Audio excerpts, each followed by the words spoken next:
대현TV 시청자 여러분 반갑습니다. 네, 김대현입니다. 오늘은 유은혜 교육부 장관 겸 부총리의 관사에 관한 이야기를 좀 해보겠습니다. 여러분, 관사는 아시죠?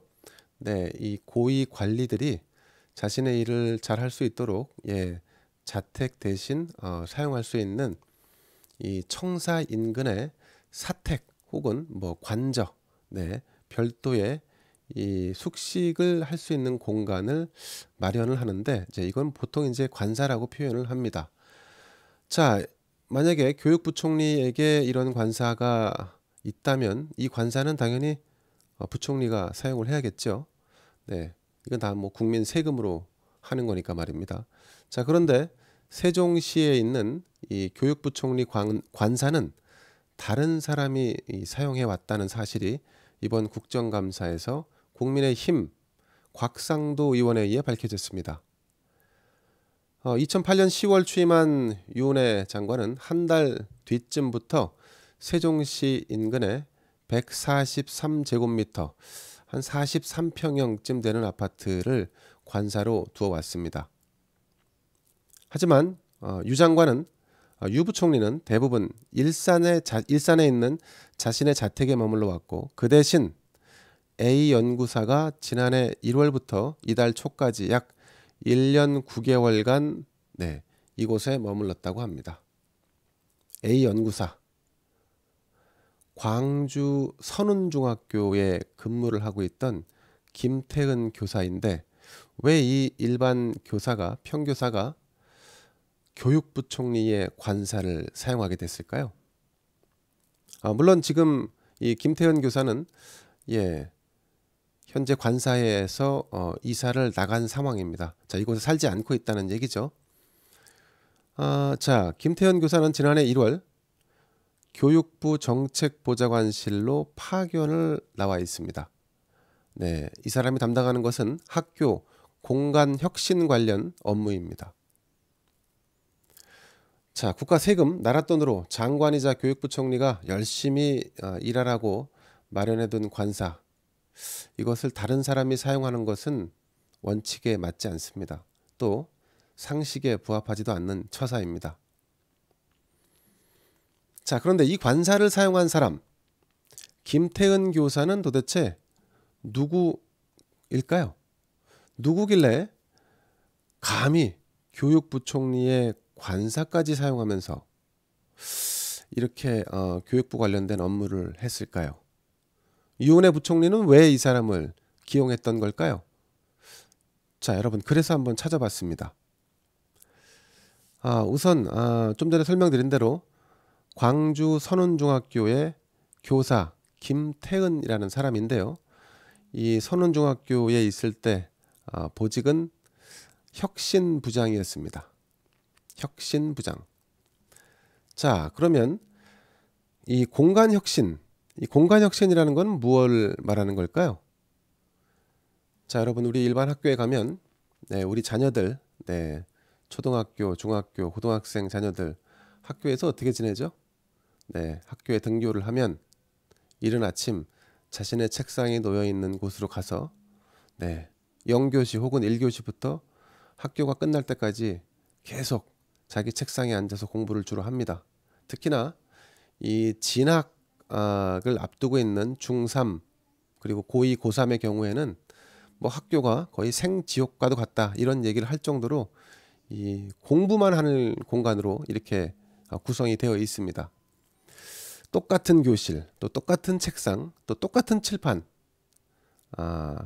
이 뭔가 각자 생김새와 말투, 이 모두가 성격도 다르고 한데, 대한민국 학생들은 똑같은 공간에 앉아서 똑같은 생각을 하도록, 아니면 같은 목적을 달성하기 위해서 그것만을 쫓으라고 이렇게 공간이 강요되어져 있는 것은 아닌가, 뭐 이런 생각을 저도 뭐 하고는 있습니다. 자, 그런데 이 김태은 교사, 즉 교육부에 나와 있을 때는 연구사, 뭐 정책보좌관실 소속으로 있었는데요. 김태은 연구사는 공간을 바꾸자. 그래서 무엇을 배워야 할지가 아니라 어디서 어떻게 스스로 무엇을 할지를 선택할 수 있는 공간으로 학교를 바꾸어 보자. 네, 이렇게 혁신을 단행한 공간 혁신을 단행한 이 교사였습니다. 대부분의 기사에는 이런 구체적인 내용들이 언급되어 있지 않습니다만 제가 직접 찾아본 결과는 그랬습니다. 자, 지금 이 사진은 광주에 있는 선원중학교 학생들이 이렇게 혁신적인 공간으로 만들어져 있는 곳에서 자유롭게 자신들이 하고자 하는 일을 하는 장면들입니다. 특히 이 학교에 그 2037이라고 하는 공간이 있는데 여기서는 아이들이 아주 편하게 뭐 책도 읽고 담소도 그 이야기도 나눌 수 있는 공간을 제공해 주고 있습니다. 물론 책상과 의자는 그렇게 딱딱하지 않고요. 일반 소파 같은 것도 있고 한 모양입니다. 자, 그리고 예술 작품실도 마련을 해놨는데, 자, 밑에 사진을 보시면 아이들이 아주 즐겁게 뭐 발랄하게 웃는 모습, 이런 모습이 그려져 있습니다. 사진으로 보이면. 자, 2013년에 개교한 선원중학교. 자, 이 학교 안에는 설계부터 굉장히 좀 특색 있는 곳들이 생겨났습니다. 학생들이 뚝딱뚝딱 망치질하면서 뭐 재활용품을 가지고 와서 어떤 특별한 작품을 만드는 일도 할 수 있고요. 근데 그렇게 만들어진 작품이나 혹은 활동 사진들을 뭐 전시회를 열기도 합니다. 자, 예술 작품을 감상하고 또 그런 공간에서 아이들이 서로가 창의성을 키우고, 네, 이런 그 학생 스스로가 설계하고 토론하고 또 직접 발표하는 과정을 만드는 이런 공간, 여러분 상상이 되십니까? 왜 유은혜 교육부 총리가 이 일선 현장에 있는 평교사를 교육부로 끌어당겨서 자신의 정책 보좌관실에 두고 이 전국에 있는 모든 학교에 혁신 공간이라는 것을 만들려고 했는지 여러분들이 조금 이제 짐작이 좀 되실 겁니다. 자, 더군다나 이 현 문재인 정권은 이 교육과 관련해서 뉴딜 정책의 일환으로 학교 학습 공간에 대한 이 개선 작업에 이 수십조를 지금 투입할 예정으로 있습니다. 매우 중요한 일이고 또 이 일을 맡길 만한 인재를 나름 유은혜 부총리가 선택해 온 것이 아닌가. 자, 이런 기사를 보면서 개인적으로 이런 조금 기사의 어떤 주제와는 다른 생각을 해보게 됐습니다. 나는 우리 아이가 다니는 학교의 모습이 어떻게 변하기를 원하고 있는가? 내가 학교 다닐 그 시절, 그때의 학교처럼 그저 공부만을 강요하는 교실 이외에는 마땅히 갈 곳이 없는 그런 학교 공간, 마음 편히 웃으면서 떠들 수 있는 공간이 없는 팍팍한 학교. 이건 좀 고쳐야 하지 않을까요? 왜 우리는 미국이나 유럽처럼 학교 공간에 자율과 창의를 심어넣지 못하고 있는 걸까? 그걸 만약에 누군가 시도한다면 박수를 보내야 하지 않을까요? 그 일은 기존의 것을 바꾸는 이른바 혁신일 것입니다.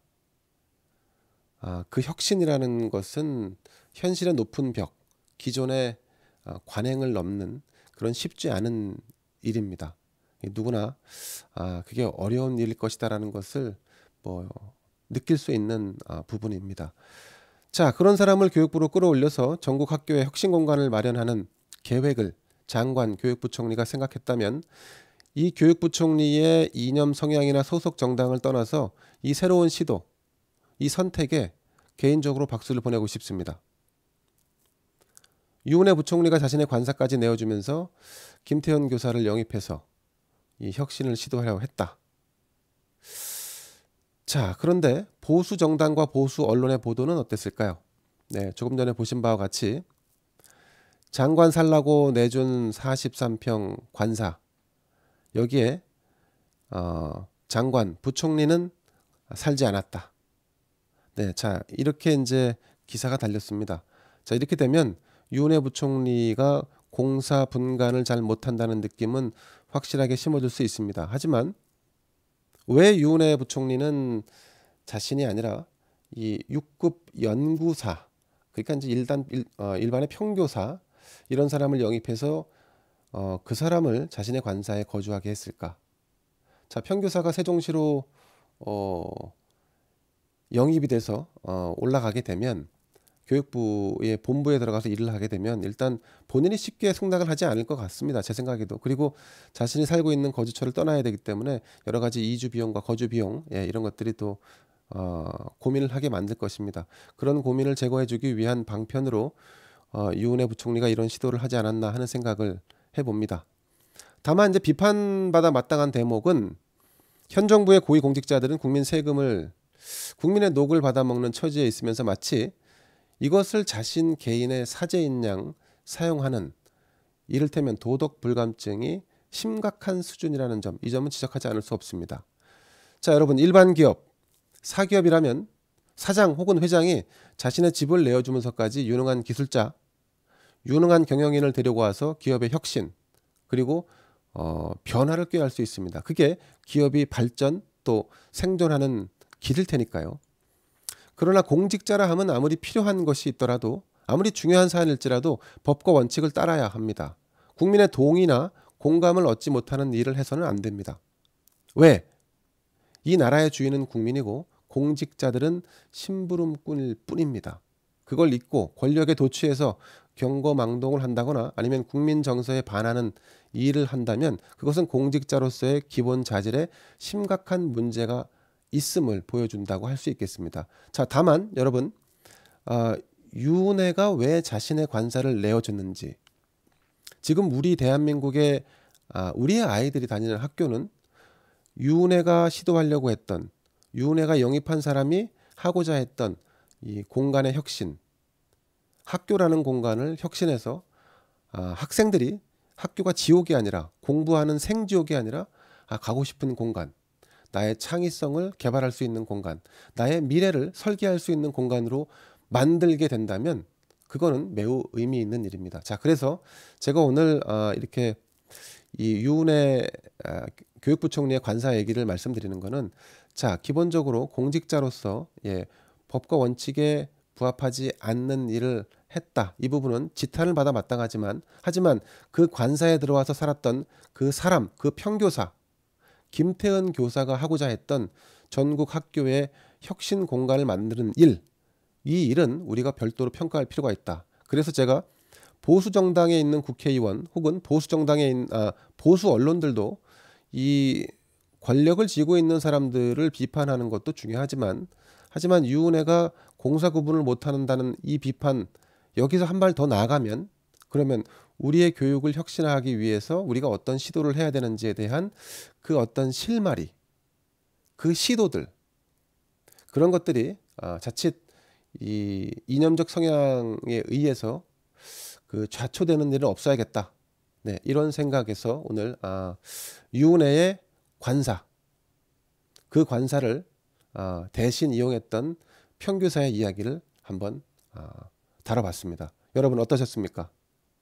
네, 기사의 제목과 기사의 내용이 모든 것을 말해주진 않습니다. 우리가 조금 더 깊이 있게 들여다보면 진짜 우리 나라에 또 우리 교육에 필요한 그런 부분들도 찾아볼 수 있지 않을까 하는 생각을 오늘 해보게 됩니다.